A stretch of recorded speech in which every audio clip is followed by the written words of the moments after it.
Kakiku melangkah gontai menyusuri jalanan kota yang tampak sepi. Melangkah di atas dedaunan pohon yang berguguran dan mulai memenuhi sisi trotoar. Pandanganku sesekali menengadah, menatap murungnya langit yang akan menangis dan membanjiri kota sebentar lagi. Tak ada sinar matahari yang terlihat. Langit benar-benar gelap dan suhu udara terasa dingin saat ini. Biasanya, daun berguguran saat musim semi tiba. Suhu udara menurun drastis saat musim dingin yang datang. Namun di kota ini, kondisi musim tak dapat dipastikan dengan baik. Tak ada yang percaya pada lembaga pemerintah yang biasa memberi peringatan tentang kondisi cuaca.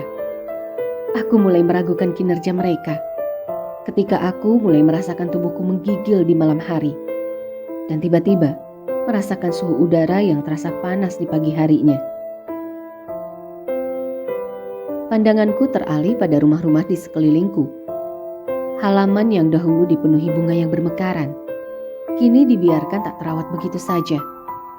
Beberapa rumah tampak kosong tanpa penghuni. Mereka yang memiliki uang mungkin akan memilih untuk pergi dan tinggal pada kota dengan pemukiman yang lebih layak. Namun bagi kami yang tidak memiliki banyak uang, harus membiasakan diri untuk bertahan dengan segala keterbatasan yang ada. Tempat ini sangat jauh dari kata layak. Kau tak akan sempat berpikir untuk mengikuti perubahan dunia atau sekedar bermimpi untuk menjadi apa yang kau cita-citakan sejak kecil. Yang dapat kau lakukan adalah berpikir bagaimana kau bisa bertahan untuk hari ini, sehingga kau masih dapat bernafas di esok hari. Pembangunan dan pemulihan yang dilakukan pemerintah belum berlangsung dengan sempurna. Atau mungkin mereka masih sibuk dengan berbagai hipotesis dan perdebatan yang sama sekali tak membantu. Aku tak mengerti. Yang aku tahu, tak ada sedikit pun hal yang membaik saat ini. Rambut coklatku bergoyang seiring dengan semilir angin yang menghembus. Netraku menatap lelah dengan keadaan sekitarku. Mungkin bukan hanya aku, tapi seluruh penduduk yang merasakan hal menyebalkan seperti ini. Penduduk yang tak dapat melawan semua perubahan yang terjadi. Kubenarkan letak ranselku di pundak untuk meringankan beban bawaanku. Para pelajar bahkan sudah tak mendapatkan sebuah bus penjemput ataupun pengantar dari sekolah. Walau itu bukan masalah bagiku, namun masalah bagi kumpulan wanita cantik di sekolah yang tak ingin lelah karena berjalan. Mereka lebih memilih menumpang menaiki truk pemerintah. Walau aku tahu para supir itu meminta imbalan yang lumayan besar untuk ukuran kantong seorang pelajar. "Rose, tunggu aku." Telingaku menangkap sebuah panggilan dan langkah kaki yang mendekat. Aku mendesah pelan. Tanpa harus berbalik, aku sudah tahu sosok yang memanggilku dari kejauhan. Aku sangat mengenal suaranya. Liam, teman sekolahku. "Kupikir kau pulang terlebih dahulu. Aku tak melihatmu sedari tadi," ucapku saat menatapnya yang kini berjalan tepat di sampingku. Dari sini, dapat terlihat jelas bahwa tinggiku hanya sebatas bahunya. Liam memiliki postur tubuh yang tinggi, dengan rambut coklat terang yang sedikit ikal pada bagian ujungnya. "Aku justru berpikir dirimu yang tidak masuk hari ini. Bila kita tak bertemu di sini, aku pasti sudah datang ke rumahmu, Rose." Aku tersenyum kaku tanpa menghentikan langkah kakiku. Aku ingat, saat jam istirahat tadi, aku tidak meninggalkan kelas sedikit pun. Aku memilih untuk diam di kelas dan tidak beranjak keluar. Aku bosan dengan menu makan siang yang disediakan di sekolah tadi. "Kau tak pernah terlihat bersemangat. Apa harimu selalu menyebalkan seperti ini?" Aku mendengus kecil saat merasakan tepukan ringan pada bahu kananku. Aku menatap Liam dengan mata menyipit. Sejujurnya aku heran, mengapa ia selalu terlihat ringan tanpa beban. Maksudku, aku tak pernah melihatnya murung atau resah dengan semua yang terjadi di sekeliling kami. Liam melangkah tepat di sampingku.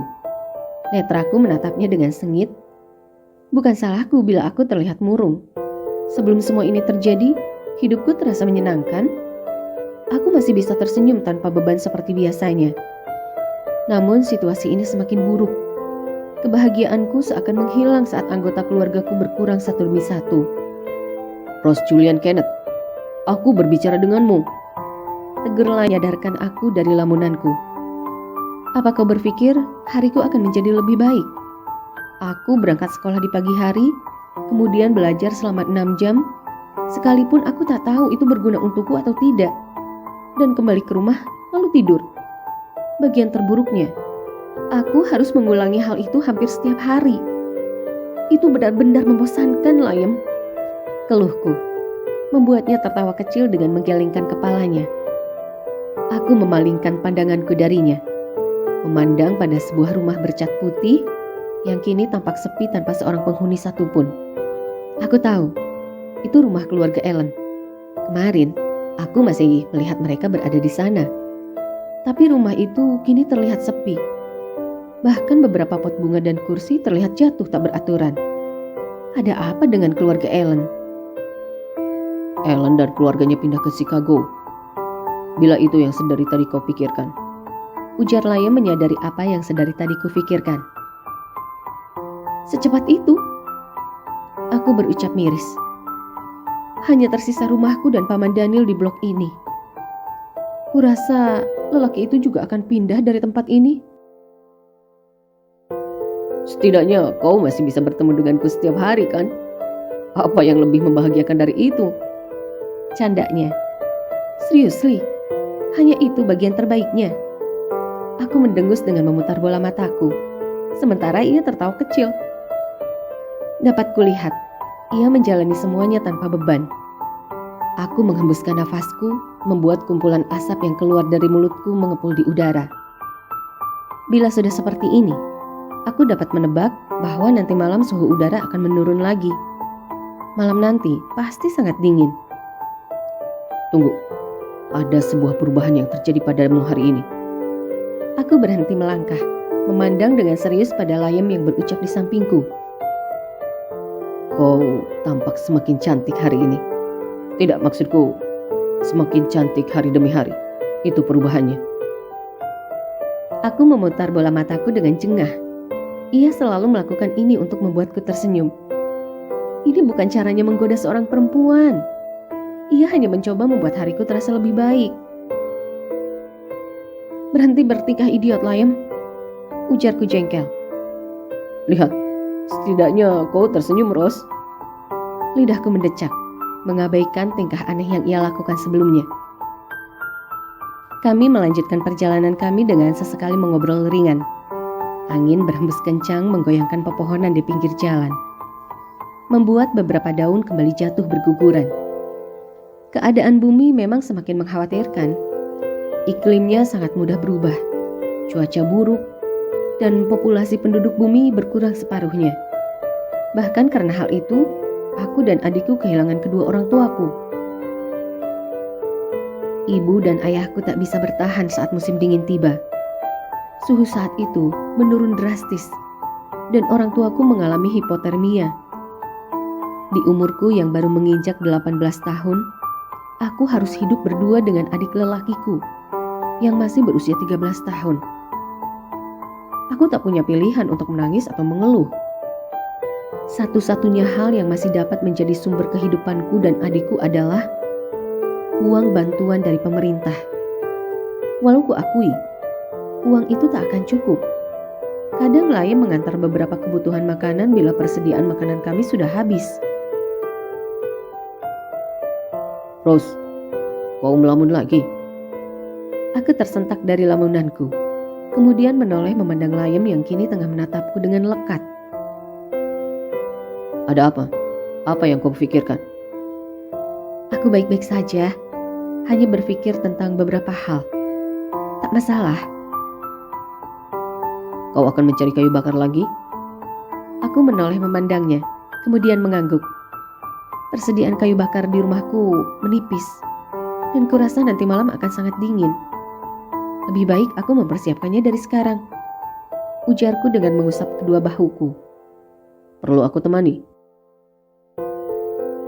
Aku menggeleng. memberi isyarat bahwa aku tidak perlu ditemani olehnya. Aku biasa melakukan ini sendiri. Aku tak mau terus-menerus bergantung pada Layem dan keluarganya.